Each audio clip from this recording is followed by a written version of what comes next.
How do the events in Gaza affect us all? What are the latest developments in the situation? These questions might have crossed your mind as you keep up with the news. It's a complex and unfolding situation that has global implications. Let's delve into the series of events that have unfolded recently. The situation in Gaza has been rapidly evolving.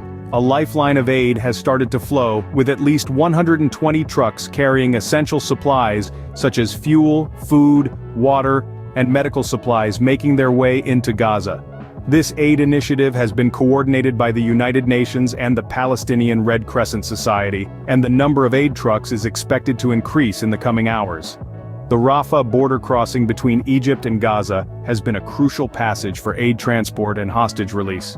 Israel's prison service confirmed 39 prisoners and detainees were released for a total of 7 Israeli prisons, 6 in Israel and 1 in the West Bank, part of a deal between Israel and Hamas that also saw the militant group release hostages today, one of whom was airlifted to a hospital for immediate care. Some hostages stated they were only given rice and pita bread to eat for days while captured. In a significant development, U.S. President Joe Biden welcomed the release of a 4-year-old American-Israeli girl, Abigail Eden, who was held hostage in Gaza after being orphaned when her parents were killed by Hamas. Her release marks the first successful release of an American hostage since the start of the truce. These releases are the result of mediation efforts by Qatar and personal engagement from President Biden and his team. The goal is to extend the pause in fighting in Gaza to continue the safe release of hostages and provide critical aid to civilians.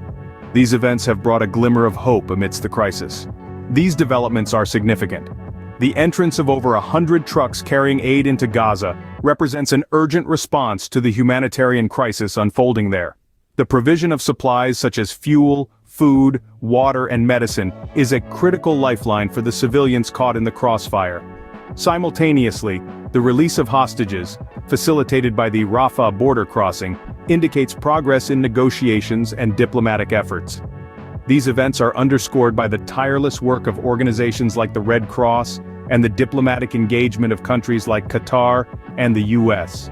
As we keep our eyes on the unfolding events, let us remember the power of unity and diplomacy in times of crisis.